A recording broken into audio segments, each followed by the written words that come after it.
I'm taking over, that's a promise, not a threat. Uppercut season off top, you stop breathing. Yeah, what's good, yo? Welcome to another episode of Real Talk, where as always, if shit's real, we talk about it. Yo, I'm your host for tonight, Pat Scorpio, New England representative, and as always, I got my man with me. I'm gonna let him introduce himself. Yo, what up, man? You know what it is, Jesus Shuttleworth, the guy, aka the GOAT artist, aka LB Lauderdale Boss. You know what it is, Ring Gang Radio. I think this might be the last episode of the year or some shit, or I believe almost there. Almost there.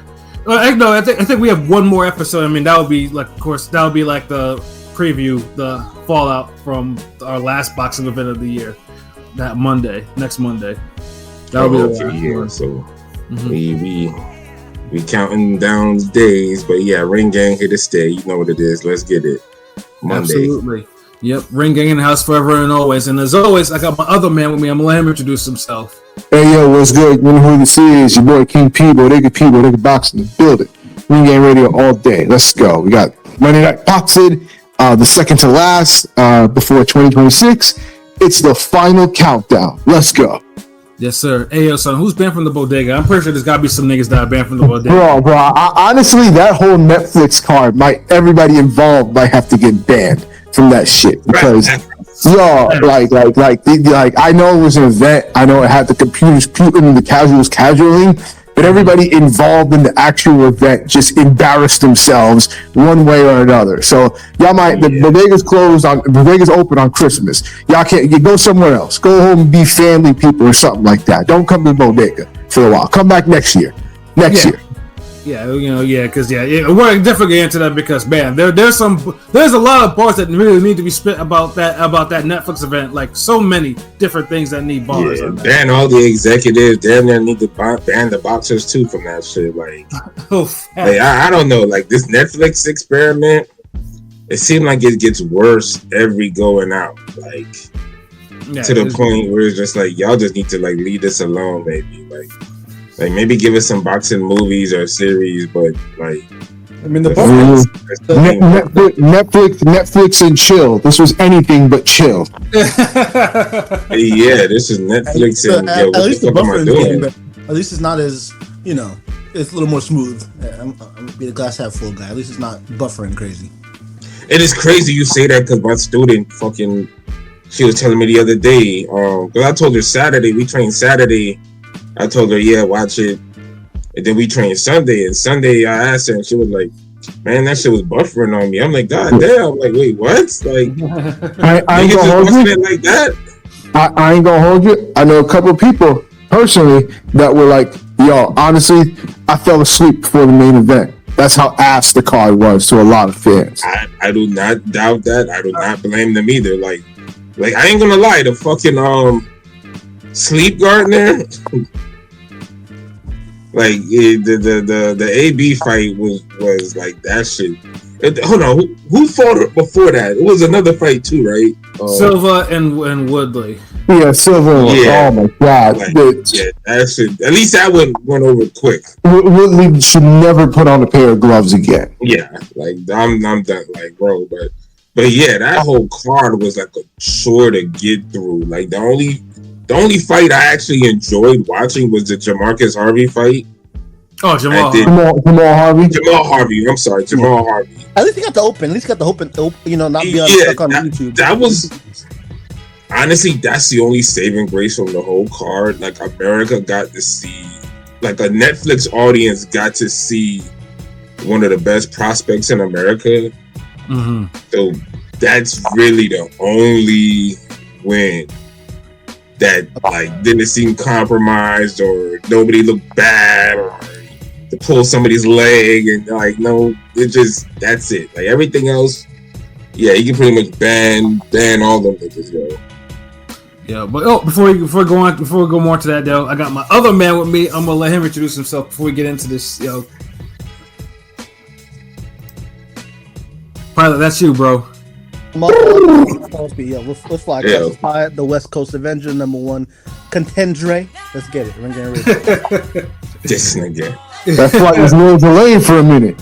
I was like, God damn, we didn't forget to intro you. This, we had to, get a little bar off, whatever.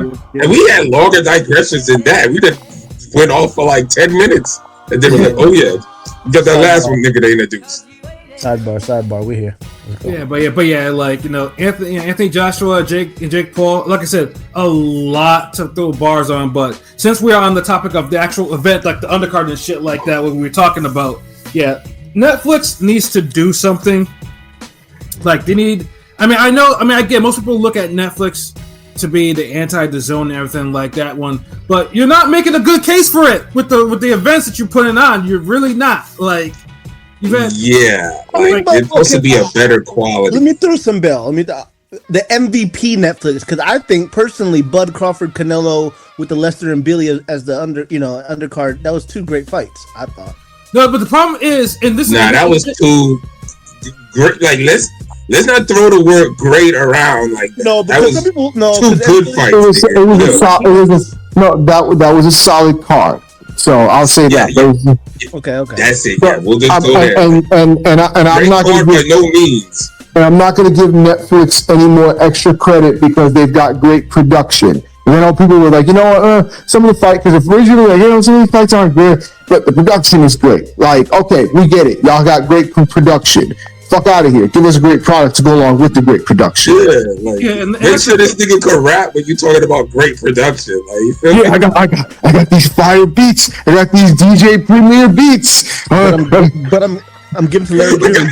I got that work. Like, I got the Manny Fresh remix too, nigga. Like, damn. But the problem with all the Netflix cards is an issue with all the cards, even Canelo Crawford, is the match like. Matchmaking is one thing, but the fight structuring, like what goes on prelims, what goes on the main card, that's also like a big thing. MVP fails at that horribly. Like, for some reason, they want to bury Sugar Neeks in these damn prelims. When that literally could be one of the stars. Fight of the whole thing, like that fight was hard. Like she always has the best fucking fights on these cards, and she's never on the Netflix main card. Like, this is getting to the point where it's like, y'all are pushing one artist or one boxer too much over people that's more deserving, who have more upside. Like, unless you're getting Baumgartner and the Dubois fight going, like Baumgartner don't really have much upside. Right. What do you think of Caroline Dubois? That was a good fight too. And it was in the prelims. Like I was like, but the Knicks fight was hard. Like that should have actually been on the main card. Like certainly more than fucking Woodley and Silva. Although because they bring the pacing more. Like it's just they bring it, and it's like that's what people want to see. It's like I don't understand. Like they had the formula right with the second Serrano Taylor fight. And they match up all these women in these good fights, but for some reason they just get the structure wrong on who to showcase. And it's like y'all obviously got a boxing brain, but y'all marketing brain is what's lacking. Yeah, at least with the women's card, and I watched it. Like the prelims card was fire, and then the first fight on the main card with Ellie Scotty was fire, and then afterwards it just took a dive. Like these Netflix events. These MVP Netflix events are literally just good for just maybe one fight tops now. Yeah. Like Canelo Crawford was just lucky that the fucking Billy and Martinez was just, was a fight of the year type of shit. But it's just like it's so uneven. Then you had fucking Brandon Adams and that shit. Like that was in the prelims, and that should have been on the main card too. Like if that was on there, the main card would have just been spectacular. Like because that was a hard fucking brawl. Like you needed that. It needs something like that. Like they keep trying to force people to be stars when it's like, force the fights, not the stars. Dog, like it's crazy how we get Netflix endings for movies when fucking for boxing it's Netflix beginning. Like the beginning of the fight is a fucking drag to get to until you get to the end, to the main event. Like. Yeah, no, but for Netflix, the boxing endings don't be all that great either. Sometimes they're like hit or miss. Yeah, although this one might have a little, although this one with Joshua and Jake might have a little caveat for good endings, and we'll get into that. This was like Extraction 2 type. Yeah, exactly. Platform 2. Like they hashed out the ending a little better to satisfy you. Like, we'll give you a bullshit fight, but we make sure that cracker get knocked out. Yeah, but okay, and of course it makes it glaring too, because I mean, obviously, you know, with the change from opponent from Tank to Joshua, we lost 140 Gary Russ and Hiroka, which was the fight of the card. Like that was the fight of the year candidate on there, and he got replaced by Silva and Woodley, which is that MVP shit, which is like Silva and Woodley were great MMA fighters, like they were legends there, and Silva in particular. You know, Silva manages to beat fucking Chavez Jr. more convincingly than Jake Paul did, which is crazy. You know, and Woodley gave some of Jake's hardest opponents, like maybe a top 2 or 3, maybe even that. But it's just like they don't. And Silva can box though, but they are one's too old, one is too cooked to be boxing. Like somebody else deserved that spot. Like y'all should have switched that out with the damn Sugar Neeks fight. Or somebody else. Like y'all, like this is the thing with Jake Paul. Like I know you're giving a bone out the MMA guys. I get it. That's cool. I got nothing wrong with that. We're MMA fans too. Niggas fuck with wrestling, all that shit. But stop doing that shit at the expense of boxing. Because having them at that slot was at the expense of boxing. Mm-hmm. Yeah, and that's where it's starting to piss me off. I was just like, God damn! Like, I mean, I get it that they have a fan base, but it's like no one asked for this fight. Like, this was not like no one. That needed to be the prelim main event. Exactly, and like, I mean, that's what that needed to be. Not the you could have just put it at the opening just to get it out the way. That's true too, but it just I'm just not. I'm done compromising because. You compromise with these niggas, they somehow always end up doing the worst with it. Because look, I guarantee you, King P, if that fight would have been the first fight, miraculously that fight goes distance. Facts. And bores us all and pisses us all off. Yeah. That's why that fight didn't need to be on the main card, because either it was going to be the knockout that it was, which I'm happy we saw a knockout on the card besides the main event. Like, damn. Yeah. But still, it wasn't something that like we had to see type shit. Right. And this is somebody who we rep uppercut season, but still, like. Yeah, and I admit though that fun thing too is like that motherfucker did this whole MMA shit like I mean he tapped his fucking ankle and did it. I was like. He's done this plenty of times in MMA, but you still couldn't fucking like you still couldn't avoid getting hit with an uppercut like that. Like I mean, and there was another fight, obviously, you know, on a different card too with fucking Tate, and you know, again hit. If you're getting hit with telegraph uppercuts, your defense is a fucking fail. Like it's a fail on every fucking level. It's a fail. And none of these niggas is throwing no prime Roy Jones uppercuts, but you're like, damn, hold on, that shit was like blinding fast type shit. Right, like, exactly. Where it's like, okay, well, you know, that's Roy Jones uppercut. No, these are like regular ass uppercuts where it's like, y'all should be turning, slipping, evading them motherfuckers. Right, exactly. And it's just like this, and it's just like and Woodley, like, I mean, Woodley now is completely cooked. Like, no one should give that dude a license. Like bro can't win a boxing fight to save his life, and you know, and he lost, and he got cooked by a 50-year-old. So it's like, if y'all want to use him for shows and series and movies, go ahead. Like, you know, thought he was cool in Cobra Kai, but you know, like, let him, like, I ain't trying to say, you know, niggas don't deserve to get paid, but no one want to see you get paid and get hurt and take up slots from prime fighters. So exactly. Like, somebody get him on a Netflix movie or some shit, but just get this nigga away from boxing right now. Take Silva with you, even though he won. Like, okay, good. Like, you got your boxing severance package. Like, now leave us the fuck alone. Right. And then which gets us to the co-main with Alicia Baumgartner and was it Bo Dion, and Yeah, no, Alicia, like I said, like Alicia, like she's shown us love in the past before, you know, and so like that. She's cool, like she's good for the sport. Like she knows how to promo herself. Like she talks up a good game. She's out there. She does the work to get people to actually watch her fights, though. But she got a machine behind her, so her doing the work, it works better now when you got an actual machine behind you, promoters. And so I get all that. But we're just still missing something. Right, and it's been missing something ever since, you know, Tony kind of left her camp.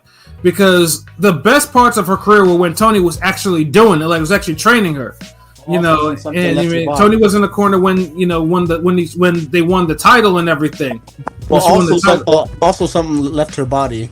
She ain't got a KO. Yeah. Let's be real. I mean, that's what it was. And it's like the whole 3 minutes, like.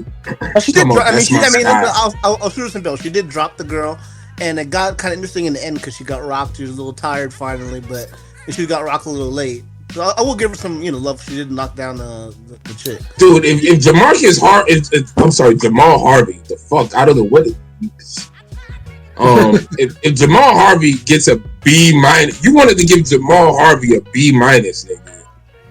Mm-hmm. If that nigga gets a B-, then and I had to talk you down. I had to talk you up to a B+ because I was like, yo, this is like an A-level performance, A- something. Mm-hmm. No. So the Baumgartner, that's a C+. Then what? Like, yeah, bomb. Yeah, that's like a C+. Yeah, she dropped her, but she got robbed in the fight. Went the distance. She went the distance. Yeah. Yeah, like honestly, funny thing too is I'm the biggest proponent. I want 12-3. I want it for women too. Like, but I was like, yo, this fight for these two fighters, like that's not their MO. And I thought Alicia would have actually been. That would at least been able to get the stoppage when she knocked old girl down in the 9th round. Look, bro, I'm not fucking stupid. Like a motherfucker, somebody like Serrano, who has a pace, although she's older now, but she kind of seemed like she got more out of the 3 minutes than somebody like Baumgartner. Like you know. With Baumgartner, it just feels like 3 minutes just gives her more time to rest and just not be as assertive. So I was just gonna say, you know, the funny thing is that was actually the best she's looked from stamina wise, because she always fucking gasses and fights, and I'm like, oh wow. So 3 rounds. Okay, so 3 rounds. You actually don't fucking just throw shit together and just try to throw in as many punches together and fucking lose your stamina. So I mean, it was good for her stamina, but for action, not so much at times. It's not even good for her stamina because it goes into the whole Canelo thing where it's like, well, yeah, Canelo could go 12 rounds fine when you just look at him all night. The minute you start pressuring him and doing something, that's when this nigga's gassing in the 4th round, the 6th round, the 5th round, 7th round. So that's why this shit is just performative. It's fool's gold, bro. Like Baumgartner didn't gas in a 12-round, 3-minute fight. Okay, like she didn't press the issue either. Right, you know, it's just like. And for her trouble, she ended up getting rocked. And this is somebody she was beating up at her own leisure the whole night. Yeah, that's why you got to know how to put punches together to get people out of there. These niggas, they so afraid of gassing that they don't know how to just be like, you know what? I think if I put 7 punches together, I could force a stoppage. But they just don't do it. Yeah, and it was just like, and old girl was looking for a reason. Like I could tell they were listening. Like if she put a couple more punches, because old girl was beat the fuck up. Like she was probably looking for a reason. Like okay, just if I have to go out on my shield with some good punches, but they just never came. And it wasn't. Yeah, like I know people were definitely tuning out. Like I watched it because I actually took a nap earlier, so I was cool. But I was just like, you know, it was like a little bit of a struggle to watch that fight, though. It was just I took a nap before too, but I needed more of a nap because the fight made me tired again. Because I trained somebody earlier that day, so that shit had me like already tired. So yeah, like honestly, Laura's last fight was better than this shit. Like, yeah, I'm like Baumgartner. Like, I fuck with her. She's great for the sport, but it just like she's missing something. Like, but hold on, let me hit the comments real quick. Word. My apologies, guys. Marquise, what up, James? Chappelle's last special had more boxing than the boxing card. I can believe it. I haven't even listened. I meant to watch it. I finally watched it. I will say, it was his best in a while. I mean, name dropping and shit aside, it was good. It was solid. Yeah, I might need to watch that tomorrow because I was like, I didn't even know he was even dropping this special. I will say it wasn't much of that T word talk. Okay. So he kind of moved on from the. He moved on from that. Yeah. The transformative talk. Yeah. And funny thing too is like people were killing me with that. I was like, it was like, well, why did you tell some? Why are you dumping on that? So Dave took it back to when he was telling some jokes. He was like, you're not funny. Why are you doing? I was like, you can't please people. Yeah, I mean, he was name dropping like all his friends, like 2005 game, but it was still pretty good. It was, it made sense. Word. It had more boxing than the Netflix card, right? No. He talks about Jack Johnson and shit. No, for legitimately, he talks about Jack Johnson and all, So. Oh well, there you go, folks. So we have it confirmed. So, shame on you, Netflix boxing. Well, hold on. Okay, Alicia had me stopped in the third round. It was a struggle bus. It was like she didn't look bad. It just looked like, yo, you could do a lot more. Like, right. Like, I ain't gonna lie, niggas who just that you're out talented and you're just superior to, and they're following you around the ring and they can't do much. You're supposed to look outstanding against some niggas. Mm-hmm. And I don't know why y'all not looking outstanding, but that's here or there. Hey, what up? 3389. I don't want to fuck up your name, bro. I don't want to pronounce it wrong, but salute, man. Chilling. Who win? David Benavidez and Anthony Joshua? Hey, come on, bro. Anthony Joshua, like there's a huge like separation difference in like their strength. Like and Joshua throws overhands. Like nobody is really sold out with overhands against David Benavidez. Like I don't know why people don't try to throw that punch more, but it's a punch for him. Like definitely, and Joshua throws that motherfucker. Right. Does anyone think most valuable promotions will become bigger? They will, but it just kind of depends on what. I mean, they're kind of stagnant right now. I ain't gonna lie. Like they're starting people, right? But yeah, like the shows and the events aren't transferring to the talent they have. Like it, like okay, I'll say this. Like I think they'll get bigger, but not for a while. Like. They need to really make their own type of in-house marquee fight. That's what they're missing. Right. Yeah, Baumgartner and Dubois is the only one. Is the only one they have. And y'all not really. Y'all could kind of get the Metcalf Sugar Neeks rematch going, but. Y'all gotta showcase them both more. Yeah, I think to mention on Zuffa, I think they got a lot of money in the back end. And unfortunately, they're the only American platform with. I mean, they're the only American boxing quote unquote whatever you want to call it promotional company with the platform. So they got the potential. Dude, that shit's just gonna be Misfits 2.0. Yeah, we'll see. I mean, I'm gonna be optimistic, but yeah, I know what you mean. Yeah, I mean, I don't know. It don't seem like. Yeah, you're right. Let's be optimistic. Yeah, I mean, now the optimism is basically because they have a TV deal with Paramount, which is, I mean, that's a whole topic in itself. How they make that, but I'd have to see it executed. And who the fuck has Paramount? I'm just saying. I'm sorry. I don't really. I have access to a Paramount lobby. I got. What do you want to see? Paramount Plus. How you think I'd be seeing South Park, nigga? Like, oh yeah. Is it okay? I can't remember. I thought because you talk about streaming services, Paramount Plus doesn't get brought up right away. Yeah, because it's like the newer of the ones. Because I mean, it's very new. Like it's only a couple of years old. Yeah, it got bigger since the damn. Remember, Showtime was its own thing, but now Showtime's in Paramount, so that's what happened too. Yeah, and so the Shy and certain shows you see on there now.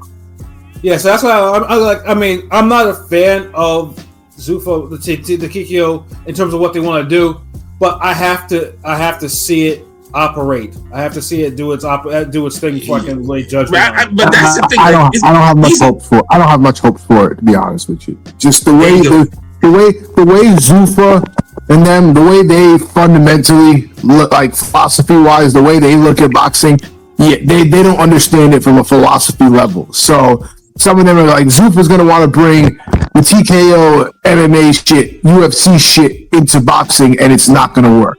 So, or the WWE shit.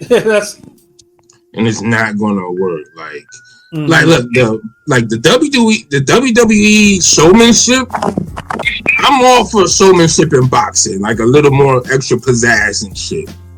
But only when y'all taking boxing serious, right? Like y'all try to add all the pizzazz and shit in this, and y'all doing that for like a bullshit ass stake. No, and that's the problem. The problem with the TKO Zuffa style is always they know how to sell you in a marquee event. The problem is the event itself will be shit, and then when you say it, their mentality is it's the Vince McMahon mentality. Well, it's not supposed to be good. The fuck you mean it's not supposed to be good? I know, right? Like the audacity, like these niggas is literally trying to give you a loaded Philly cheese and pass it off as a Wagyu steak. Right. And not saying that nobody would eat a loaded Philly cheese. Like we'll tear that motherfucker up. But stop trying to promote it like it's a goddamn Kobe steak or some shit. Like you giving a nigga a gold crusted tomahawk steak or some shit. Like chill. Like this, you're not giving us filet mignon, but y'all niggas keep trying to. So I'm not too like probably right. Be optimistic, but King P is right in the sense where I don't have great expectations for it. And the main catalyst being UFC. When King P was saying that before the Vince McMahon line, you can say the same for UFC because I watched some of the cards, and it gets hyped up. It gets hyped up a lot, the UFC cards, but most times great at promoting inferior products. There's no superstar. Most times I watch it, I literally end up just not paying attention. The problem with them at a fundamental level. Yeah. The biggest problem with them at a fundamental level is they want to promote things like it's not only UFC and shit. They look at it like football is their inspiration. And they want to be like NFL. And the reason why I say that is the NFL is the shield. It's nobody cares about the individual players or teams. The brand, the logo means more than anything. And in boxing, that doesn't work in boxing. You need individual star. You can't promote the logo, the brand over the fighters, and that's what they're going to try. We can just hype up whatever fighter we want to be, and the fans will eat it up. And then that's why UFC's in trouble right now because they have no fucking stars. And if it's any indication, I think and not only that, and that's a horrible thing because now I'm telling you, boxing is reaching a point where we're going to be in desperate need of stars in a couple of years. So there's going to be now.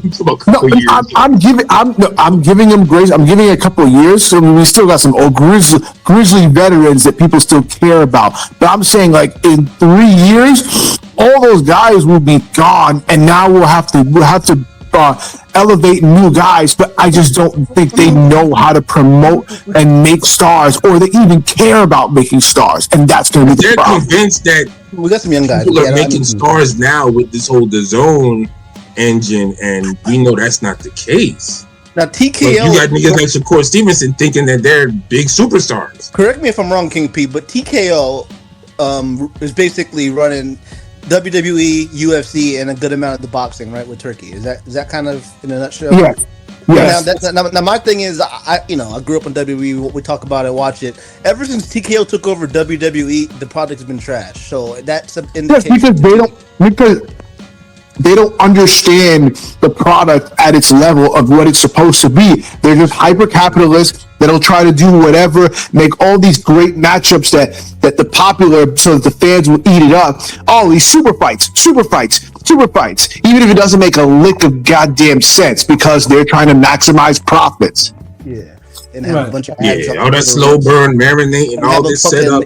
I would never thought I'd see a WWE ring. You know, I've seen obviously boxing, but WWE ring having a bunch of ads on. I mean, if you just look at it, even in boxing, I'd say Canelo and Crawford is the prime example of that hyper capitalist. We're going to take two stars and find a way to put them in the ring together, even if it doesn't make sense. We don't care. We're just going to throw it together because it's two big names and it's a super fight. It's the forced super fight that the promoters, the hyper capitalists, thought they should do, and it was successful only because really the Netflix platform. If you put that fight on regular pay-per-view, I don't think it clears $1 million. No, I agree. I think that shit it'll clear over $500K. But it's really a $750K, $800K range type of fight, and I mean, pay-per-view is antiquated. That's not good enough for a manufactured super fight. But I'm saying, I say pay-per-views like back in the day where Collier, the forums would indicate record sales. Like pay-per-views, to me, an antiquated service. Like, who really gonna pay for pay-per-view to watch fights? Hold on, it's antiquated, but it can still produce if you don't. It's antiquated in the sense that you can't just keep putting out pay-per-view after pay-per-view after pay-per-view every month. But if you put out a pay-per-view here, like if you put out one pay-per-view every 4 or 5 months, it'll be successful if it's a good enough pay-per-view. And it's a fight that people want to see. People care about. The people care about. Organic. Like, honestly, if you start building up Boots and Ortiz right now, you say, look, that side is that fight is right now signed for fucking April 1st. I know no bars, but hypothetically, right? If you start promoting that shit from now, that's just doing $500,000 pay-per-view,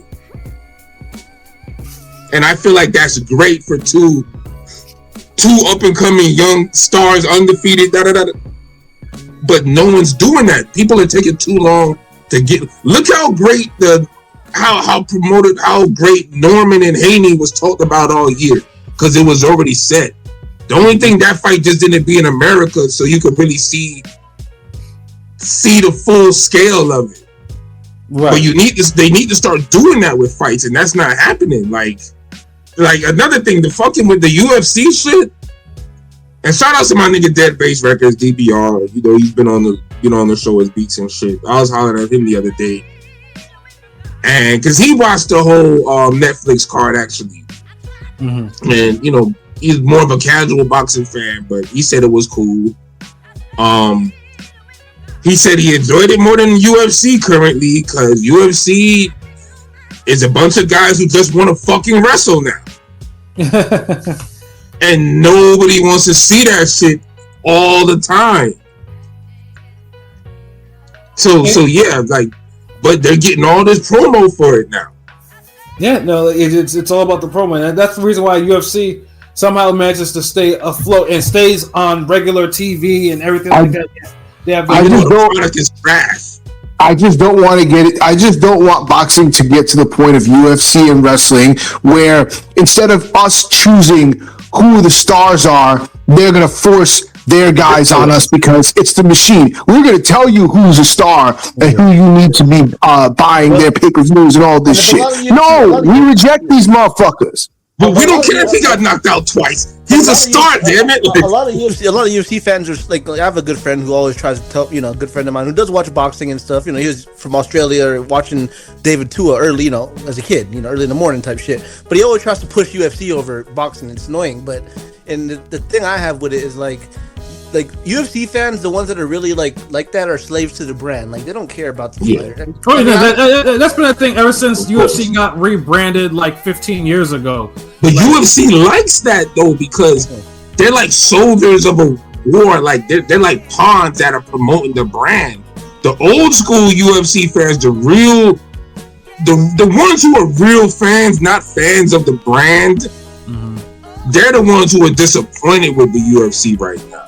Yeah, they're the ones who's like, damn, you ain't got no Americans, you got no superstars. There's a bunch of damn Russians whose names I can't pronounce, and everybody wants to fucking wrestle. And the UFC was always at its best when it was balanced. Balance. Yeah. You had strikers, wrestlers, grapplers, kickers. To be honest, the best UFC fights have always been basically boxing. And it's funny because the half the guys that the stars, half the fan base hated, but they would kill to have those stars right now. Y'all could talk all the shit y'all want about John Bones. Y'all could talk all the shit y'all want about John Bones Jones. If John Bones Jones fought tomorrow, you'd be fucking watching because you care about him because he's an actual star. Yeah. Or if it's Ngannou, who you, I think that's where I think UFC really started to slide because everyone could move the business of what happened with Ngannou and what UFC tried to do to him. He was. I never heard of any heavyweight champion that had to borrow money from his trainers. That's crazy. That would never happen in boxing because it's like, damn, the trainer's getting paid like that. now dude made a fortune in his first 2 boxing fights. He barely fights in PFL, so he doesn't need to. Look, he's like, I'm just chilling. Like, see, that's what's happening. That's like there's too much money in boxing. But then it's like it's circulated horrible because now niggas is like part time with this shit. Yeah, niggas literally on some like, I'll fight every 18 months. But speaking, just to segue from peace, like speaking of stars though, one thing is for sure too, like, and this was, and me and Abby kind of talk about this on a side conversation though. Anthony Joshua is a star. They like it was just like when Monster. After the Cardenas fight, and everyone was like literally staying in the arena until Monster left, and then they started to leave. Like that is those are star qualities. Anthony Joshua is a star.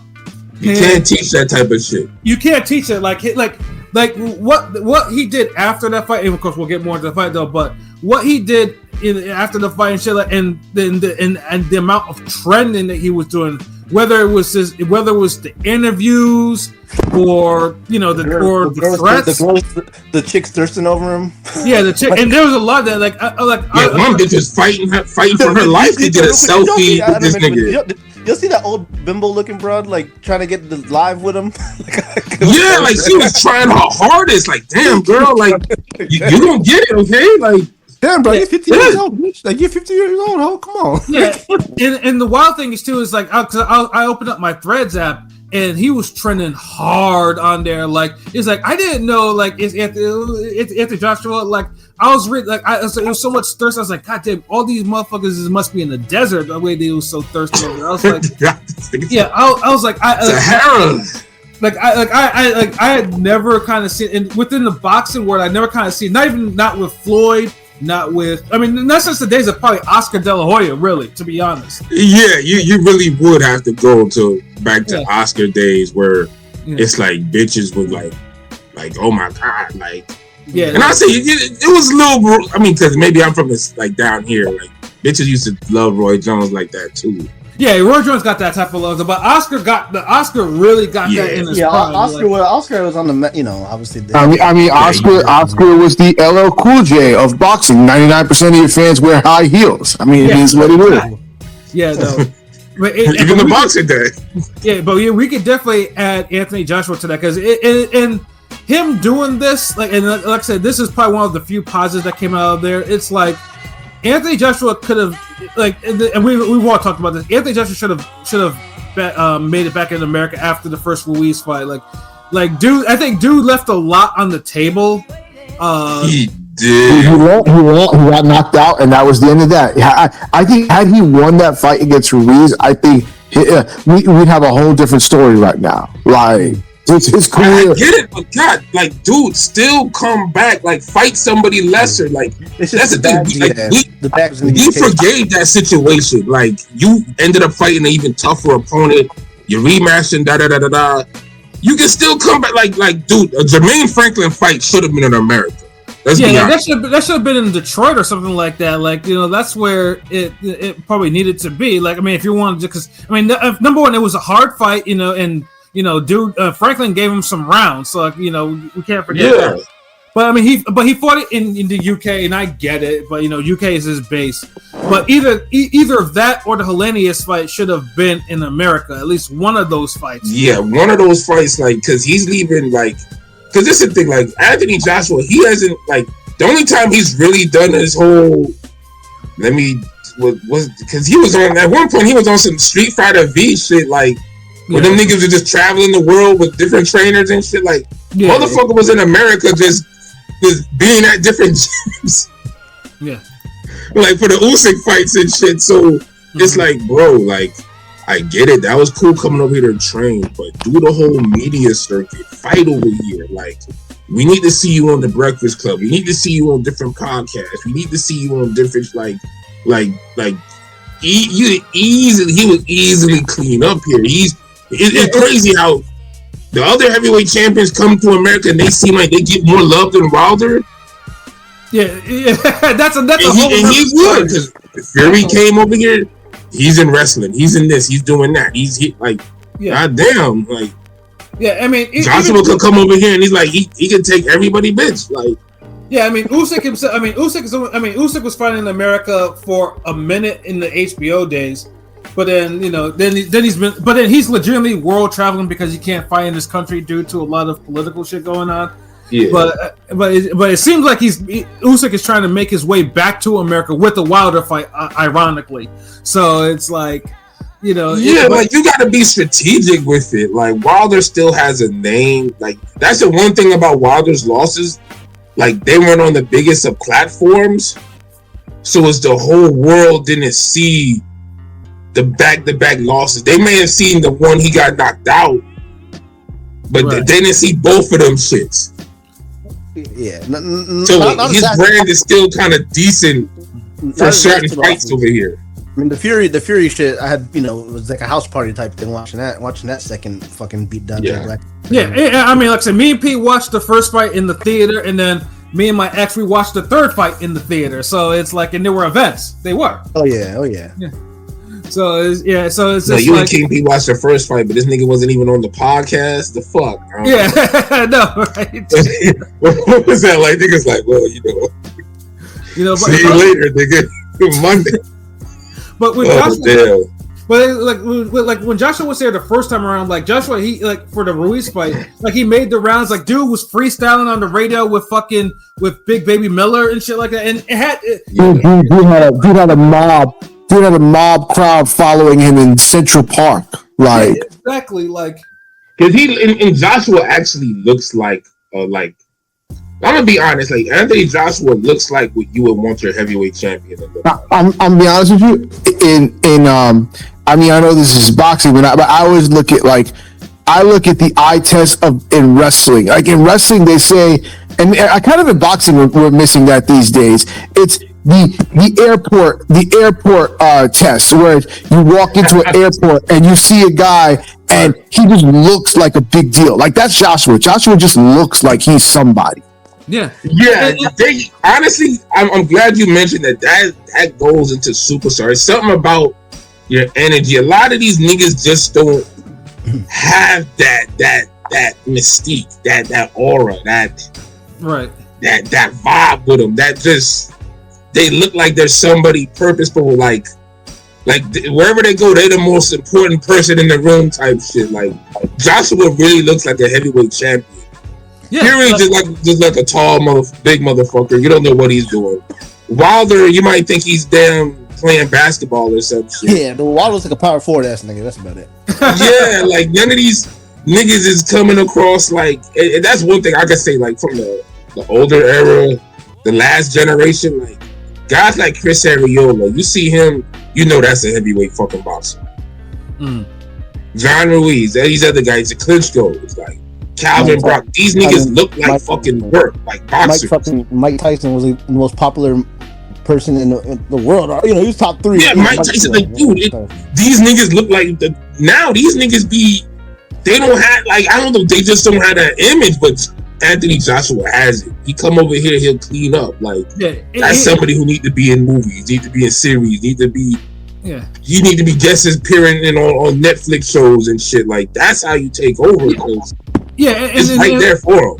Yeah, it was just like just reading just coming across the tweets and the thread post and shit that I read. It was like, yeah, I mean, dude, like he's tall, he's articulate, you know, and of course he's a killer. He talks, he acts like one, you know, like basically personality is nice, everything. Like he's really what you want to represent the sport. That's why when people say he was not Hall of Fame, I'm like, stop. Anthony Joshua is fucking Hall of Fame. Anytime you need to damn lift up the integrity of the sport when it's at a low and you need to like kill some noise, kill some bullshit, these niggas tried out Anthony Joshua. When Fury had boxing looking stupid with the Ngannou fight, y'all brought out Joshua to clean up that mess. Right. When Jake Paul was just abusing boxing and just trying to fight every fucking buddy and their mom, who y'all bring out? Yeah, Anthony Joshua to clean up that mess. Right. Yeah. Y'all gotta put respect on his name. He had to clean up the mess when a certain lightweight fighter, you know, going through some bullshit. Once again, unreliable. And of course, we needed the heavyweight to come in and clean up that mess. Yeah, but I'll say this: this isn't getting mentioned enough. Like, where's the fucking tank footage? Yeah.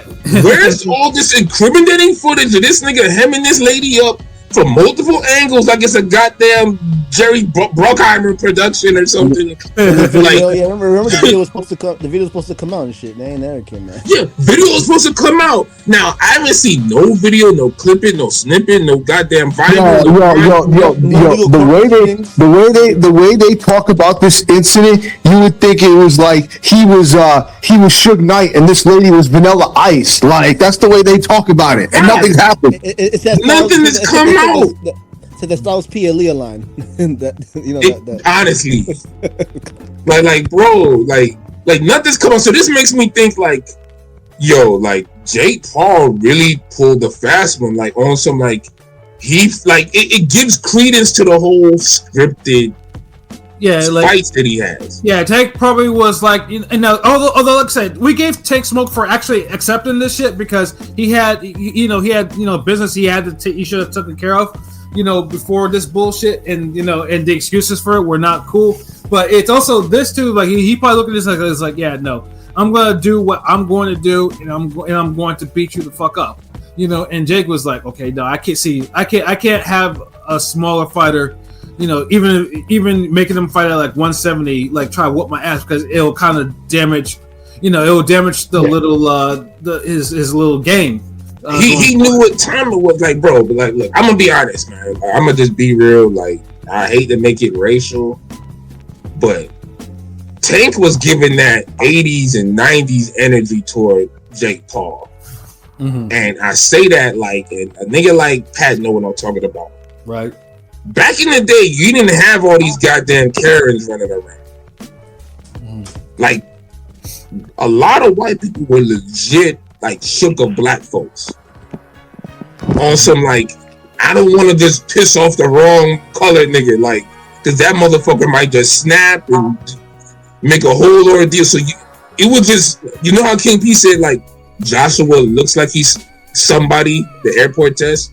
Yeah. That's how niggas was back in the day. Right. You had to be a bold ass motherfucking white person to just randomly start with a black person on some, you sure you live here? Because that black person then probably had to dealt with some racist ass crackers at his job.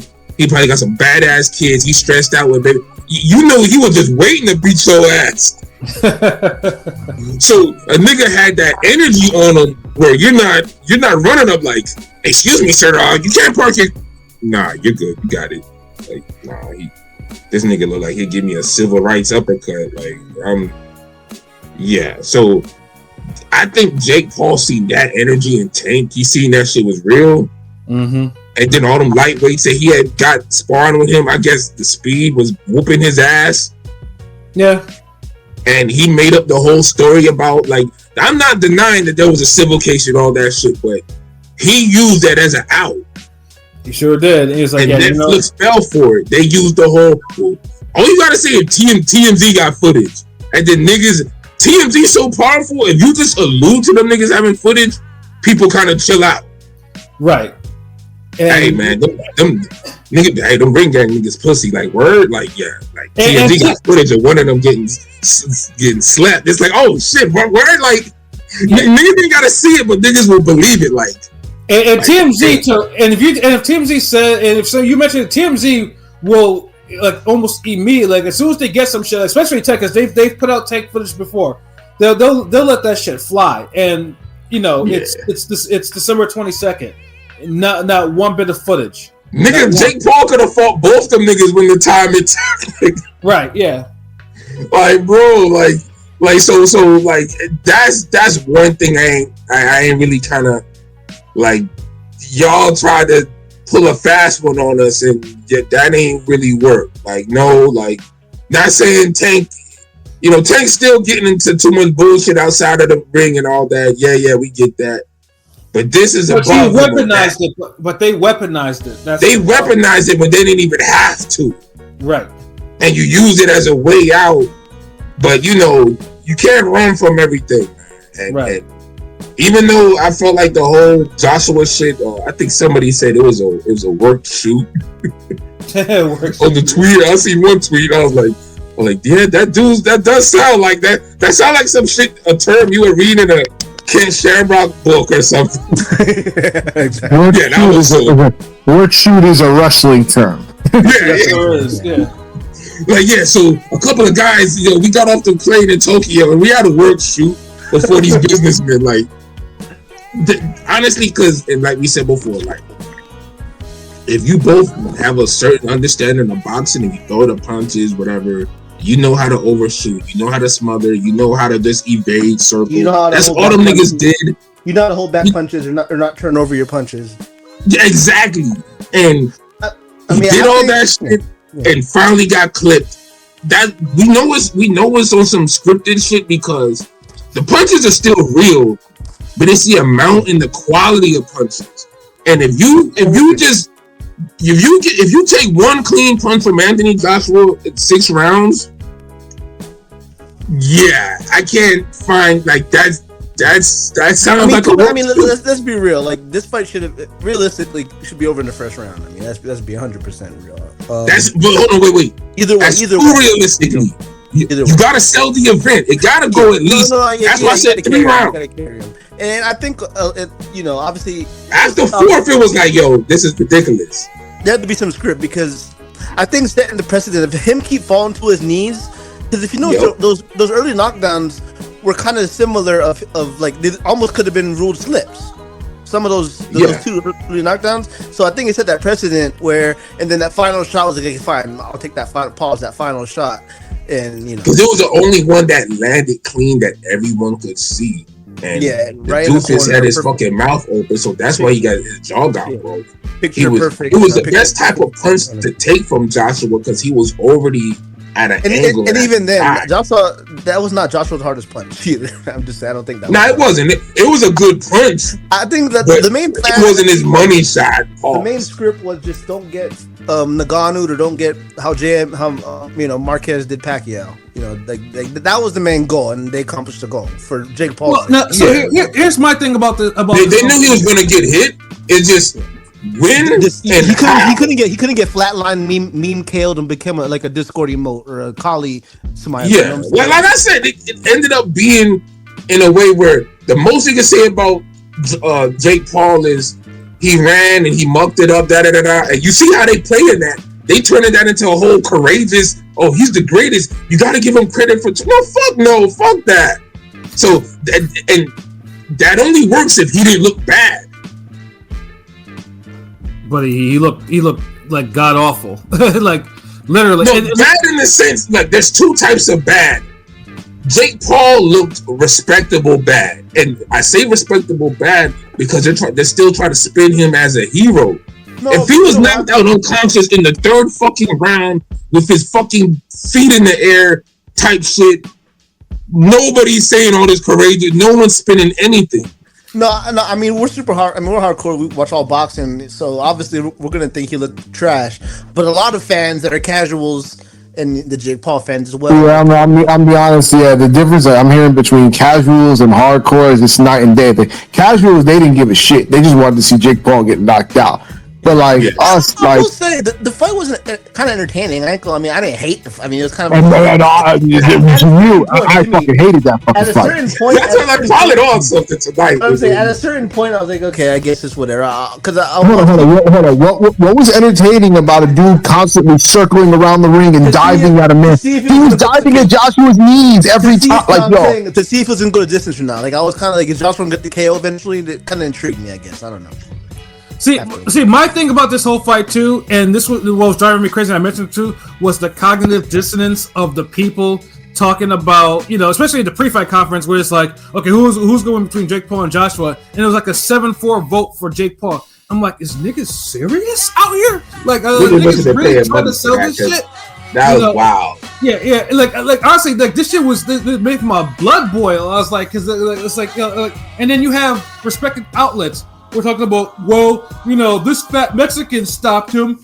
So yeah, Jake. Oh my fucking god! I saw that over and over again. I'm like, first of all, Andy Ruiz will stop Jake himself, and Andy Ruiz is I don't know. Nigga, Andy Ruiz sparring partner, the nigga who cleans the gym after Andy Ruiz stops Jake Paul, bro. Stop. Yeah, like Andy Ruiz. I don't know what people always look at, like, because he doesn't have, like, Andy Ruiz can fight. Andy Ruiz is, when he's on, he's a problem. He just says he didn't help his case by having a food tour after the fight, though, bro. Yeah, he's only fought like 3 or 4 times since he upset Joshua. Yeah, I swear to God. Yeah, Andy Ruiz can fight. Like, I mean, Andy Ruiz can beat anybody at a given day when he's on point. But then people are looking at that fight like, and then saying Joshua's chitty. Joshua, he's been knocked down by 3 fighters. All 3 fighters are punchers. Vlad is an all-time heavyweight puncher. Ruiz is a puncher. Dubois punches a ton. These are all, and these are heavyweights. Like, but the Dubois KO was a little surprising. Anybody. Dubois' quick KO was a little surprising. I didn't expect him to get iced like that. 100%. I didn't expect to, but Dubois can punch a ton. Dubois can crack. Yeah, he can crack for sure. Yeah, so I don't know what motherfuckers are talking about. He's chinny. Like the average guy that takes shots from any 3 of those guys, like if we took them, we would all be laid out. Like most fighters, unless you're Oliver McCall, most of you motherfuckers would be laid up from the shots like that. Like that's why I don't get the chinny part from. Like, dude, talk about heavyweights, nigga. There's welterweights who would KO grown ass men. Yeah, exactly. So yeah, like people. I'm sure a woman like Francois Cruz Dessert, who's physically strong, will KO some of these average niggas. Like, let's be honest. Like, so people just talking out the side of their fucking neck, yo. Yeah, and do it talk, and then and I didn't realize how annoying Jake Paul fans were. I was like, but after this fight, for sure, like, yeah, like, it was like they were trying to get. It was like a participation trophy mentality. It was like, well, at least he had the heart to get in there. Like, you see his competition and shit like that. Like, who gets in with Anthony Joshua? In his 13th fight or whatever. I'm like, well, for 92 million, I will, nigga. Yeah, I was like, who the fuck? And then the fucking stupid ass BJ Flores, because I think BJ Flores is in his camp. Like, I mean, I even put a comment like after one of his stupid ass shit, because I'm not a fan of BJ Flores, the person. And this motherfucker was glazing like, someone asked like, who did he beat? And he's talking about August and Borland, and someone broke it down like those are not good fights, those are not even good wins or whatever. And dude is like glazing hard. I'm like, are you that hard up for money? You can't even keep it real, like, you. And then Jay Leon Love, is like, you motherfuckers trained Jake. Like, what the fuck was you doing? And then you have Lawrence Okoli talking about, oh yeah, Jake was giving trouble to one of us. Who, nigga? Like, y'all are 3. There was 3 ranked heavyweights in that shit. Who was Jake troubling in there? Like, come on, like, no, whose shadow was he troubling? Yeah, I'm saying, like, and this is the shit that I was getting. I didn't like. Yeah. That's one thing that got to be called out. I'm gonna take it back because I feel like this is a 22-2s. Like, too much Jake Paul dick licking. Yeah. Too much Netflix MVP promotion bullshitting. Too much. I mean, like, there's too much of that Jake Paul slurp fest. Like. All this, well, yeah, at least he took the fight. He got in there. motherfucker, like you niggas act like he had a gun to his head. Cartel had Logan in the basement somewhere, and they made this nigga fight Joshua. Also, like, we'll feed him to Anthony. If he dies, he dies. Like, no, the nigga was paid $92 million. Yeah, and Netflix, to their credit, you know how many niggas would get their jaw broken for $92 million? And Netflix even said too, like, because even when the tech fell about this, like, well, like we need to start, else we're not going to air it. So that's the whole reason. Like, no one forced him to fight Joshua. Netflix just told him, like, look, we're not paying for any bullshit. Like, you know, like they want events. Like, yeah, and there's no other star that was really fit the profile of Joshua, where most people just know that Jake Paul should lose, and it just comes down to how bad. That's all this was. And like I think one of y'all mentioned it. Like, I think it was King P who said, though, as long as the casuals got the KO, they were cool with it, and that was delivered. But we all know that was some work shoot type. But as long as he wasn't flatlined, again, like he wasn't like how Joshua did in the Gano, or like how JMM did Manny in the fourth. He can still have his brand. People feel sorry for him. Yeah, because he can't. Because I mean, as long as he wasn't, I mean, there was some memes for sure, but it wasn't like there were some memes, nigga. Like there are memes. But I'm saying, like, no, they're memes, but they're not as severe as the goddamn. It wasn't like the Nate Robinson memes. The night Marquez knocked out Manny, the memes were going fucking. That's memes. I'm talking about that. That's memes, like the shit where. Even the Nate Robinson shit had memes. Like Nate Robinson one too. We're like, come on. No, this fight has memes. Because I'm seeing new memes like nonstop. Like they have Jake Paul, you know, with the Martin shit. You know, after he fought Tommy Hearns, like there's a everybody gets that though, man. Like Jake, look, if we're talking about, there's levels to this meme shit. Like Marquez Pacquiao, Jake Paul, Nate Robinson. Shit like that, they're the top, they're high level. The other memes where it's like, you know, Broner on some rant or my down on Broner type shit, because that was your knockout, but it was meme. Yeah, there's memes for that, like those are me, but like you got memes where like the worst level memes are niggas who get starched out nasty. Of course, the image is. It's like how the image fuck niggas up. It's like when Jack Johnson. Look, Fulton didn't even get memed, and look how bad that KO stuck on him. But I just think, like, as long as it was scripted in the sense where, as long as he didn't get flatline ice KO'd, having the doctor have to check on him like while he's laying unconscious. That's all that really was mattered at the end of the day. And all the knockdowns were some bullshit, fall over, cuffing the punches. There weren't no serious. So, like I said, Jake Paul lost, but like King P said, like boxers, we're gonna overanalyze shit and call it for what it is. Fans, they just want to see him finally get KO'd. Because if he got flatlined, ice, memed, KO'd, most people aren't gonna be tuning into his fights. When he comes back and fights, the buzz will be there still. That's my point. Yeah, but that's all they wanted. Like Jake Paul could come back and fight next September, next July, and depending on the opponent, we'll just want to. It'll be on some like, let's see how he look after that KO. But if you're the guy flatline nasty, like come on, like that done. There's no spinning, no nothing. Everybody turns against him. This way it's done. Everybody don't turn against him. It's 50-50. But I mean, obviously the most, like, I guess of course the memed up point of the fight is Joshua smiling before he loads up the 1-2 that, and the 2 that breaks Jake's jaw in 2, which is funny too, because at first, I mean, I know Joshua, I mean, Joshua is a hard puncher, and Jake took that and he went down, and he was and one thing too is like you didn't know how fucked up he was until this motherfucker said, oh, he spits up blood. It's like, yeah, I think my jaw's broke. And then he opens his mouth, and then you see the back of his teeth is pushed inwards. Yeah, this nigga's an actor, bro. He knows how to sell it. I thought it was some WWE blood packet, but I guess I was wrong about that. You know, like how they fake the fake with the blood. I mean, you could do that, but you can't fake teeth. Like that. The way. Yeah, no. 90 mil something. Break my jaw. Pause. Break my jaw. I'm just saying. I get it. Goofy shit. He sold it. Like, cause this is the thing. The way he acted, you know, Jake Paul could have got up from that knockdown. Like Jake Paul, like for whatever reason, like Joshua landed a good shot, but it wasn't a kill shot.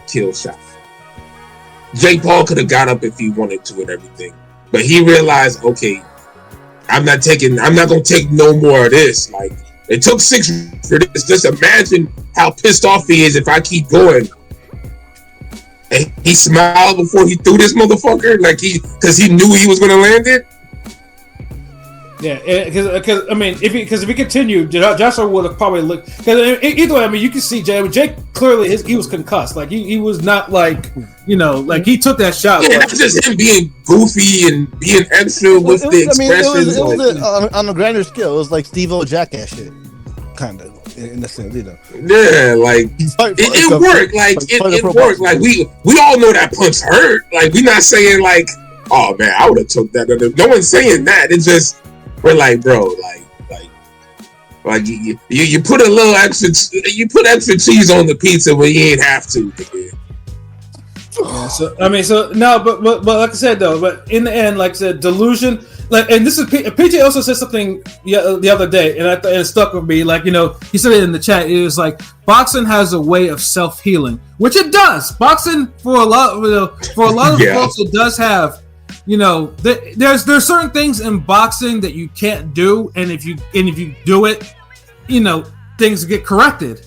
You know, boxing. The thing is with that takes a while. Boxing self healing is like, yeah, that shit is like karma in a sense. That's like what's that Medea shit where it's like, well, like, yeah, man, leave it up to God. Like, God take too long, like that type of shit, man. Like, but like I said, when it happens like this, because in this case, Jake Paul, I mean, you know, obviously, dude was out of control with what, you know, like with you know, obviously the ranking and talking about all boxers are jealous of him and shit. It's like, bro, like you have to have a little bit more respect because there are motherfuckers who literally got it from the dirt. You were a rich motherfucker, and then you decided to do this shit for a living, you know, because he knew boxing was the best thing that you could really make a come up. The only other thing you can make a come up in like you can in boxing is fucking rap music.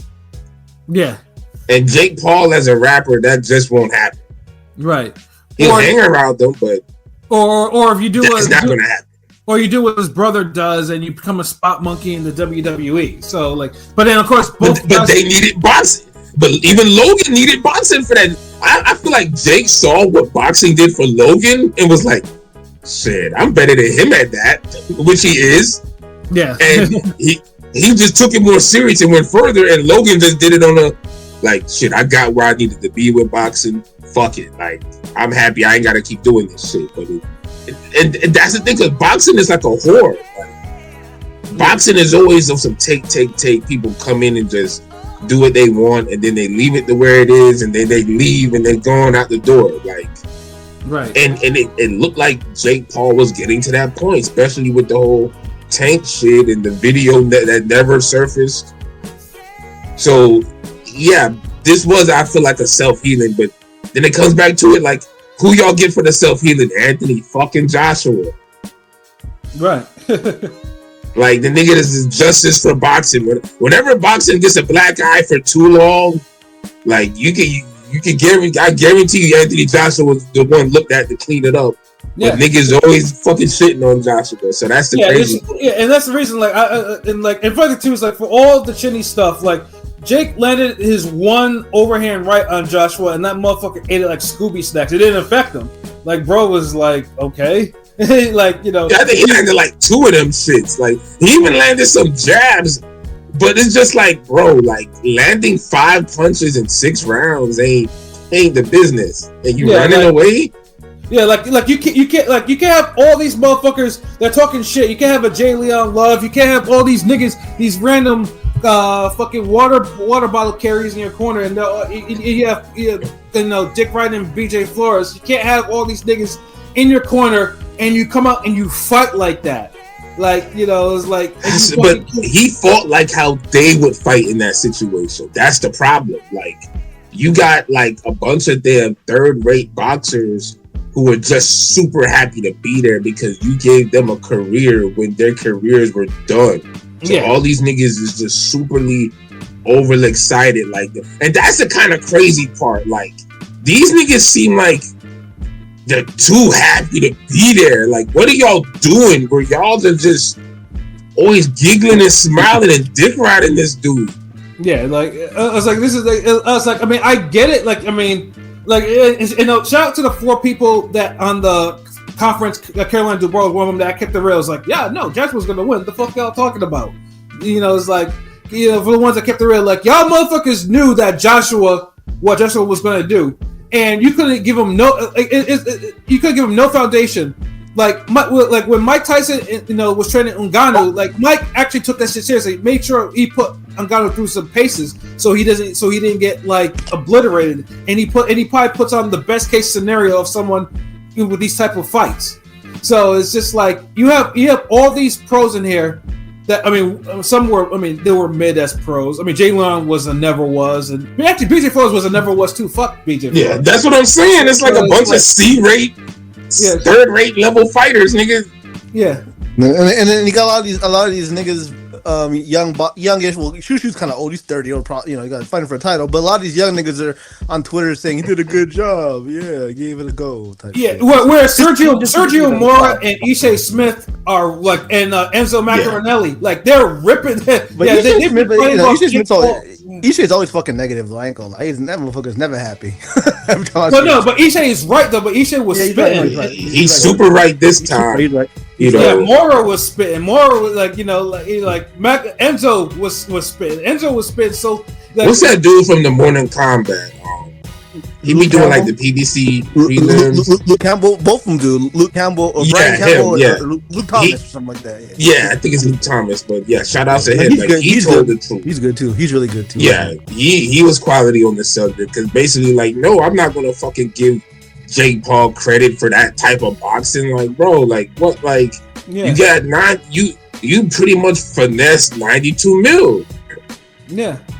Yeah, you get you got knocked out. You got it.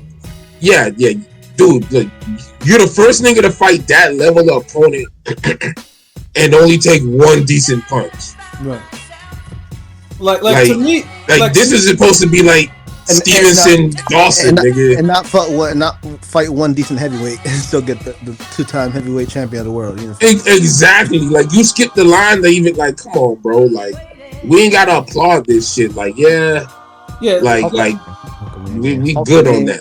The Hulkamania shit, 6ix9ine. It's just really cool. Yeah, dude. Oh my! I'm glad you brought that up because that shit was just. It's like, nigga, like, dude, what do you? That's why it makes the Tank shit look worse. Because now you bringing out 6ix9ine. Did Freeway walk out with AJ? I didn't see. Yeah, he did. Yeah, he did. Yeah. What song did he do? What song was it? You know? What we do? Oh, what we do? Damn, I didn't hear it. Damn, okay. Because he was at one point standing on the ropes. Now, I know AJ fucks with Dipset and a lot of New York shit. I remember before the AJ fight, he was talking about, you know, the rap music he likes out here. I mean, I was annoyed because I could barely hear it because of all the fucking fish and shit talking in the background. Even the fucking 6ix9ine shit, I couldn't hear. The audio was bad on both of them. But that was good. We didn't hear the 6ix9ine. Yeah, thank God for that shit. I don't feel like hearing that. But I was not happy. Been there the first place. I was not happy about Freeway being drowned out by the fish and chip talk in the background. Yeah, like, the fuck going on? Yeah, and I don't know. Jake Paul just seems so out of touch this year. Like you could tell it's like the airplane went too far. Like, you need a spaceship at this point, and y'all not equipped for that because the Hulk Hogan gear. Yeah, that was just off base. Yeah, I did call. I want to say I did call the Real American song. I knew that was gonna happen though. Yeah, like I say, it is. That was the most tone deaf thing. Like, now, like, and 6ix9ine, like, for music, like, bro, like, okay, yeah, podcasters and Twitter niggas and streamers, stop trying to force 6ix9ine back into being a thing. Because he keeps popping on my timeline too. I don't know what the fuck. Thank you. And it's like, I don't follow none of these. Like, why y'all, like, I don't give a fuck, like, about 6ix9ine's thoughts on anything. Like, especially on what's the fuck the streets movement shit, like the fuck the streets gimmicks going on now. Yeah, like, bro, like, you never was the streets, nigga. Get the fuck out of here. Even a lot of these rappers that have talked about, that were, now it's a new gimmick. They're trying everything because it's not selling. A lot of that shit is performative. So yeah, performative bullshit. Cause look, I'm one of these niggas. Like, don't ever tell me fuck the streets after you done got your money out of it, nigga. You done got your platinum records, and then that was like, okay. You influenced a lot of you influenced a lot of kids probably to go to jail and shit. Come on now. Yeah, like you did all that shit. Now when some up and coming niggas is trying to say like, all right, shit, let me get it. Like, let me tell y'all niggas how my blocks be. Now niggas is like, well, you shouldn't really do that, man. You a good kid. Get you in a STEM program or no, fuck all that, nigga. We some street niggas now, nigga. It's fuck. Dumbass niggas. Like, I hate that. Black people stay on that bullshit. Like, soon as they get their little money or their success, they be like, I'm the last nigga now. always like that. That should be killing me with black people with this whole close the door behind themselves type shit. Like, nigga, like, well, I'm the first nigga to get an Oscar, so okay, like, can't be giving out any more good roles. Like, I'm the first nigga to win an Emmy now. Chill. Like, don't need too many of you niggas on TV. Like, nah, no, fuck that. So yeah, that's some bullshit. But yeah, Jake Paul is out of touch with everything. I felt like this is a bad year for him, just with the branding and direction. Like, he needs to kind of like, bro, fall back from the fighting now. Well, here's the thing. Like, honestly, I said this before. We said this before. Jake Paul has a place in boxing. Anthony Joshua says it himself as a promoter. Like, as a promoter, Jake has done like above and beyond. Like, that's where he's helped boxing. As he's given women a platform. Like, he's giving young fighters, young platform. He got to be He got to be reinvesting his own paychecks into that company too, though. Cause for the promo and money, like, I think that's also why he does those. He has to do those events because I don't think them niggas is like really making money like that. Because I'll say this too, because I mean, like the Jake Paul, like when MVP does their DAZN, like their DAZN shows, the ones with him not on it, like they're enjoyable. You can watch them, like like it's not like he's not capable of doing it. I think you had Tellis Barrow, which was a fight of the year to me on that card. Yeah. So he's very capable of that. I think he just needs to kind of. He needs to be on like what Nakisa does. Although Nakisa's been on some bullshit too. Like, that motherfucker would be talking about, it's just a size advantage. No, motherfucker, it's skills advantage too. Joshua could have probably been his size and would have probably wiped them out. So it's like, come on. But that'd be worse because he'd hold back unless he fighting a big nigga. Exactly. Big niggas don't hold back against big niggas as much because they take big niggas serious. It's like, I know this 6'5" motherfucker could knock me out with one punch. Let me knock him out before that happens. Right. Whereas a nigga, you 6'5" fighting a nigga who's 6 feet or 5'8" or some shit, you're like, yeah, you just know it's gonna happen. Like, I'm about fire and ice type shit. Yeah. But Jake just needs to start transitioning like to that realm, like, and get more male stars, boxers. Yes. He gotta build it. He gotta structure his cards better. There's still some you know what? Yeah, good idea. Like, take a break from boxing and really focus on structuring your cards and try to make the stars and fights significant within your own camp. Right. Like, I feel like they need to step out of just having only Serrano and Jake Paul be the only real big events. Right.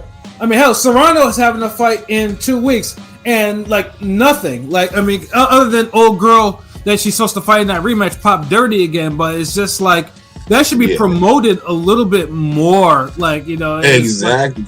But then it's like you need more significant fights on the card too. Like, right. Stop saving them for the fucking prelims for the Netflix cards. Like if you're gonna put him on the zone, like let everybody get a shot. So it's just certain things I feel like he could focus and improve on that he could really think about if he's not focusing and worried about his own fights and career. Like he need to, like if this was rap, we would tell him like, look, yo Jay-Z, you just dropped the Dynasty album, like fall back, like just kind of manage. Let's see if we could get another album out of Bleak. We got State Property cooking. Let's kind of just manage that right now. I mean, there's nothing wrong with falling back. I mean, hell, there are a lot of like former executives that fell back from rapping. Andre Harrell was a fucking rapper, and he fell back to before to do what he did. Like, there's nothing wrong with being an executive. Like, if your rapping career ain't really going the way you need. I mean, shouts out one of my favorite songwriters of all time, probably Babyface. He wrote a lot of classics. He's kind of stopped making music himself. Well, Babyface still has the talent. That's not really a good example. Babyface was still that because dude was still writing and he was still producing. And he was still doing that at a high level. Yeah, at a high level. It's hard to see, but that's the thing. Like Jake Paul don't have a talent, but he has the name, so he could make these events. But it's getting harder and harder for him to make these events because what do you even do now? People responding to him, it's like we kind of seen like it's like like Jake Paul has kind of ran its course. Now he mentioned cruiserweight, so think real quick. I don't want to spend too much. I just want to ask y'all like, what's realistic for him next? Like, is the cruiserweight's a division where like there's no name unless you bring somebody up who's really what can really be as someone who watches the cruiserweight division, I don't know why cruiserweight may not be what it was in the WBSS era or whatever though, but. Jake, they may be unknown, but they're not like it's not like Jake will go to like he's gonna run that division. He's not gonna run. You're risking an ass whooping for him, bro. Like you got Benavidez, Zerto, Jaya Pataya now. Dude, he even said himself he wouldn't fight no David Benavidez. Yeah, he said there's you could do that with Joshua, the plotting, methodical heavyweight puncher, blah blah blah. You can't make David Benavidez take it easy on you. Right. Because he's not. Get the fuck out of here. And top cruiserweight. Oh, my bad. No, go ahead. No. I was saying. I was trying to ask LB to repeat what he said because it cut off for me when he was talking. So. Oh no, I was basically saying because Pilot King. The motherfucker. This nigga. Yeah, Pilot was saying how, you got Jay Apatai, Benavidez, Zerto, all these niggas at cruiserweight, yada yada yada. Their names for Jake Paul, and I was like, even Jake Paul came out and said he would never fight David Benavidez, and it's like David Benavidez is one of those niggas who can't take it easy on you. That pace is Joshua, like big heavyweight, methodical, plotting puncher, like. You could kind of somebody like that could take that easy on you, like which it happened that way. But David Benavidez would in no form or fashion could do the same fight Joshua had. With the style of Benavidez, and the thing is, I didn't think Joshua could do that anyway. But with the style of Benavidez and the way his mentality. And all of that, and just his approach, I can't see him carrying anybody. Like, he's just not built like that. He's not gonna carry you to a fight or one of those. Okay, I'll take it easy and I'll just carry you through if you don't fuck up. No, he's just gonna come through and just fuck you up from round one. You have to. Benavidez would have had him hurting by the third round trying to stop him. Yeah, I mean, shit. If you ask Jay Leon Love, Jay could probably tell Jake, it's like, yeah, no, you can't fight that motherfucker. That motherfucker will, He's probably the reason Jake Paul said that. Yeah, exactly. You gotta think of this camp that got worked by dude. Like, so that's the thing. Like, honestly, realistically, Jake Paul only has the Tommy Fury rematch. If we'll be honest, right.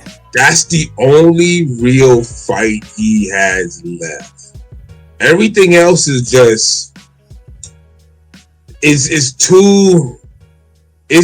run his course. And if he picks a nondescript heavyweight from some cornfield in America or somewhere like he's done before, they'll have like a record that's like 21, 3, and 17, and you're like, okay, damn, this nigga, decent little record. But somehow he loses all his experience and ability when he fights Jake Paul. Nobody wants to see that anymore. Right. Yeah, and fucking Andre August, that motherfucker was singing and talk about thank you, Joshua. Like, that's a weird nigga too. Like, I'm like, like this nigga ain't no credible fighter. Like, the fuck? Like, why the fuck is this nigga out here singing? Andre Ames, Andre August Alcina, August Ames. I don't give a fuck. We don't want to hear from you. I know, right? Like you whatever you did, and you can't change that though. But it's just like don't be saying like thank you, Joshua, for like nah, bro. Like hold your own nuts, bro. Yeah, you're the last person to talk. We don't want to hear a Jake Paul victim talk about thank you, Joshua. Yeah, no, get up out of here. And that's what I'm saying. These niggas is just too happy to just like it's just too. Like I don't know. It's just get that fake boxer out of my sport. Yeah, you took money from that fake boxer. Yeah. He has like the cringiest damn hype man of all time.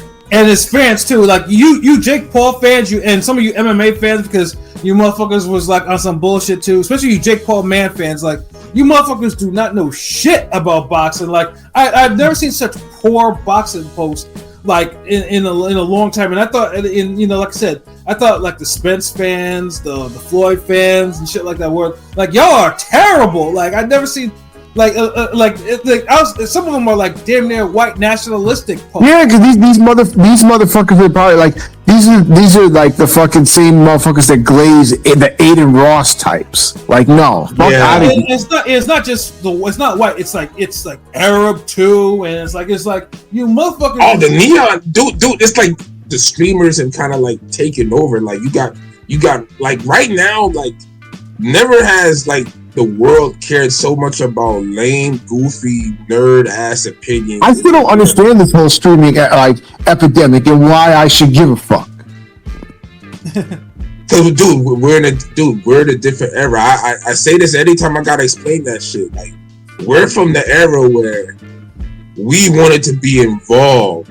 We couldn't watch our older brother or big cousin or our pop's uncle, whatever, play goddamn Super Nintendo or Atari, whatever, for hours on time. After 30 minutes, we're like, okay, like, so that's how you run the ball. That's how you run the touchdown in Tecmo Ball.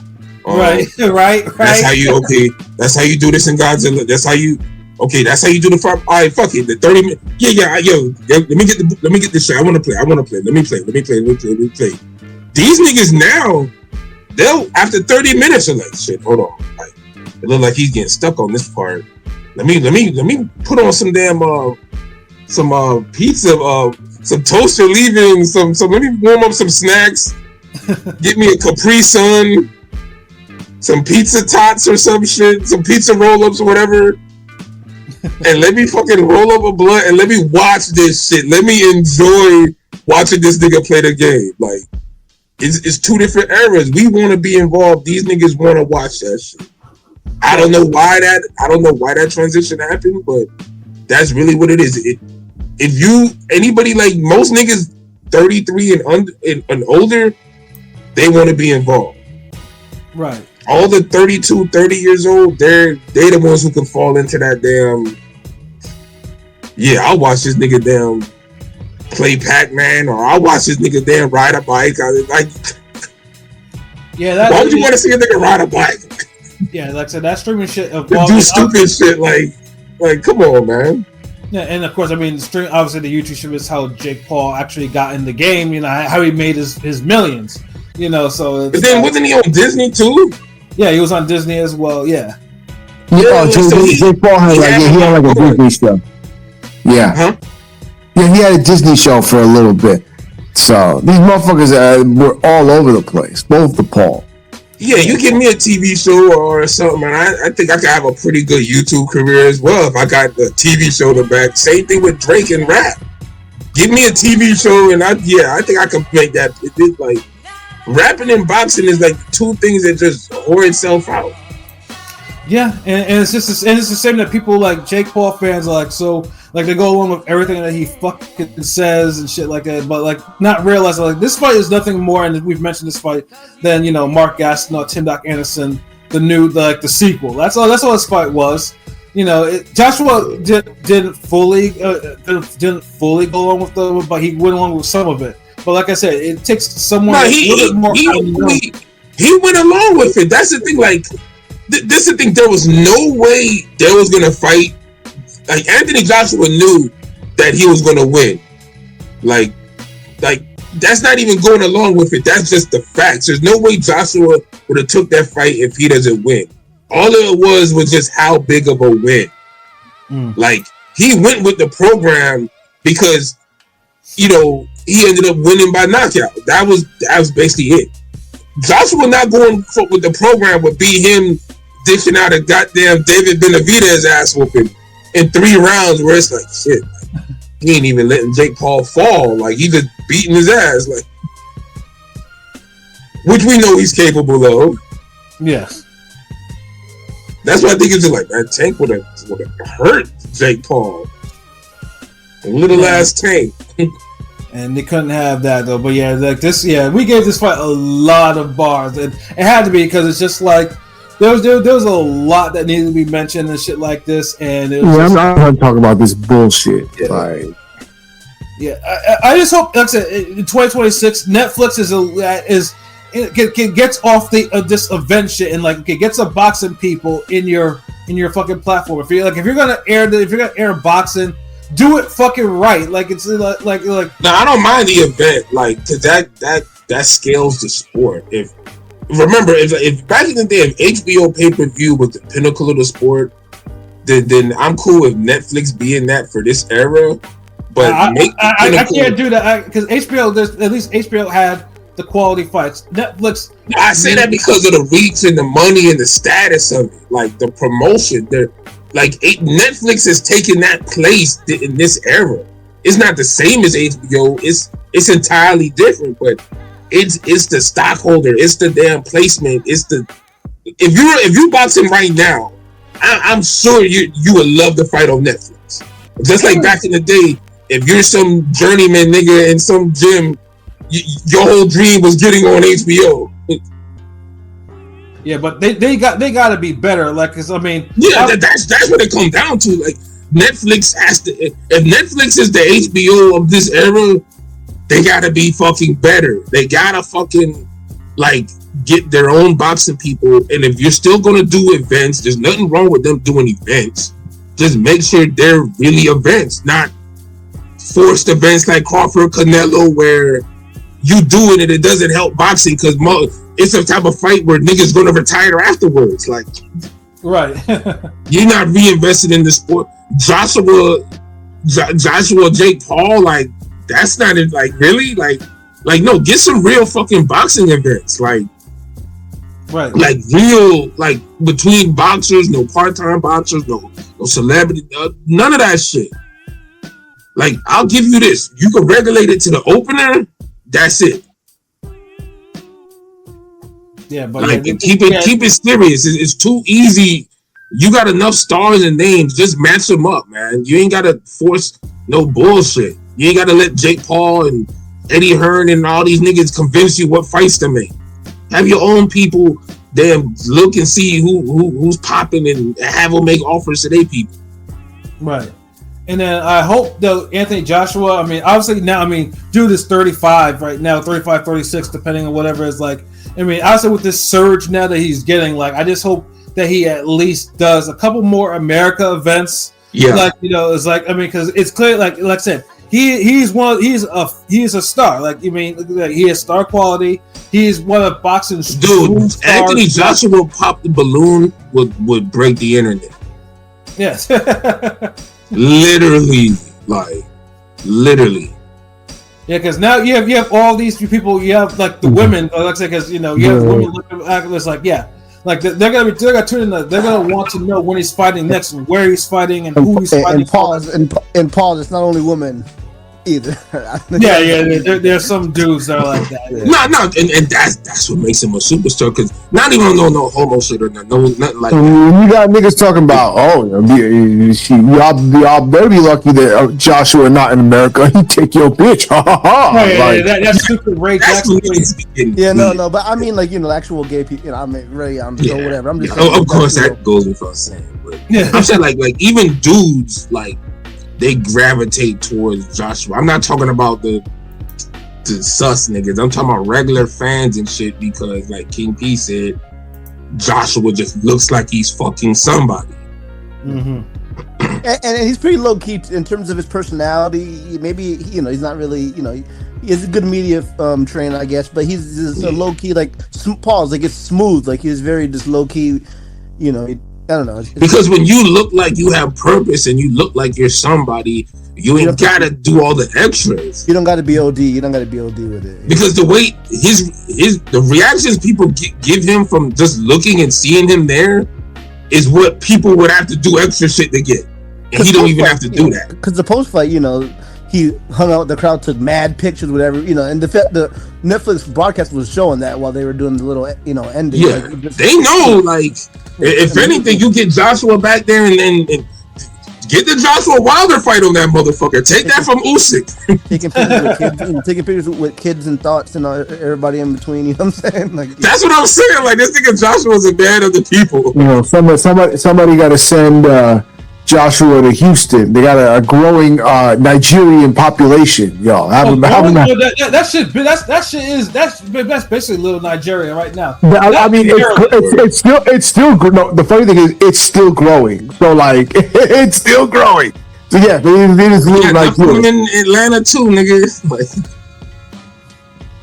There's everything. The sky's the limit for Joshua. Like if he wants his back end of his career to really he's already super rich, but if he really wants it to be profitable, or he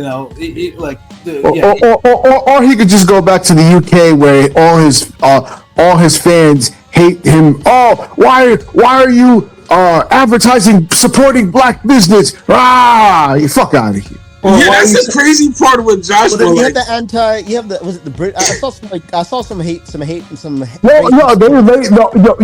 legitimately got so mad when he put up a post support this black business. I ain't never seen a bunch of fish and chips motherfuckers so mad. It was crazy because I was like, damn, he ain't even and this the UK version of Kyrie and the Jewish post, the Amazon shit, is that yeah, shit's ridiculous, yo. Or the fact that he came in the ring with a Nigeria flag and that was a problem. And that's what made it funny. That's what made it funny. Oh, the UK fans. Why is he bringing a Nigerian flag? What about the UK flag? Man, y'all motherfuckers hated him for saying support black business. Fuck out of here. Yeah, and he's fighting in the UK. If he didn't fuck with y'all, he'd be in Nigeria fighting. Goddammit, which is another place where they're trying to get him to fight. So you see what I'm saying? Honestly, Joshua, damn it, I hate we're talking about this so much, but it almost needs to be said. I feel like Joshua's kind of showing a little too much loyalty to the UK. For how they kind of shit on him sometimes after his losses. I think the bag's too big. I mean, you know what I'm saying? That's the thing I know we talk about. We're being hopeful, but UK is overpaying him still. He's making the most money. Yeah, but then it's you still just fighting twice a year. You're not really doing anything else, so it's what are you doing in all this time? We're not seeing you on no shows, no movies, no nothing. You're just lifting weights all this time. Come to America and be somebody, damn it! Just the way you said that shit, nigga. I'm just saying though, it's one of those situations you know how how Hagler was disgusted with America after he lost to Leonard and all that. Fuck y'all. He said, "Fuck y'all. I'm moving to Italy. Yeah. Peace."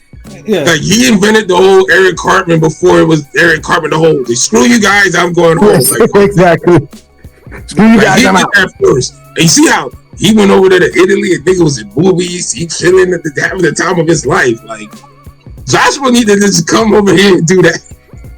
Yeah, like I mean, Joshua at least should fight at least 2 more, at minimum, at least 2 more. Like find somebody like do a whole year just fighting in America and just like bro, like this nigga, like and if I was him, I would have Giannis Antetokounmpo walk him out to the ring. Like it's perfect. Then you collaborate with Nike because he's a fellow Nigerian and an NBA star. So like, like collab with people. Like you gotta get him. Dude collabs with a lot of known Nigerian like personalities. Like I follow him on IG, whatever. Like dude be like he's outside. Like he's not chilling, just lifting weights. Like bro is outside. So it's like okay. So now take that outside shit to America. Like 5-0 goes west, nigga. Like I don't know. I'm gonna throw it back, nigga. Pause. Like, old school. Like I remember with the oversized hat, nigga. Like that's how I'm about 5-0 shit. But yeah, nigga. Bring your ass up there. I fuck with them cats, nigga. Bring it to the west, nigga. Like yeah. But yeah, shout outs to them, man. Joshua and Harvey, I felt like were the biggest winners. And anybody who wanted to see Jake Paul get KO was a winner too. So, hey. Right. Yeah, like I said, it's trending. It's still trending hard. So, I guess Netflix got what it wanted out of the deal. Yeah, I was laughing when I seen that picture of Jake Paul in the hospital with the jawbreaker fucking jaw. I didn't even know if it was real or not, but I was laughing. I'm like, yo. This dude really got his jaw just. He'll be triggered to a straw for a couple months. Yeah, 6 months is like there's a 6 to 8 months at least before he could actually really start boxing. So he's gonna be down for a little bit. So yeah, at least he'll be able to shut up for a bit. Like you don't have to hear him talk. Dude, like goddamn, like yeah. Yeah. Hey, what up, Ariel B? Rob, salute. Yeah. Chilling. 5 goes west. Yeah.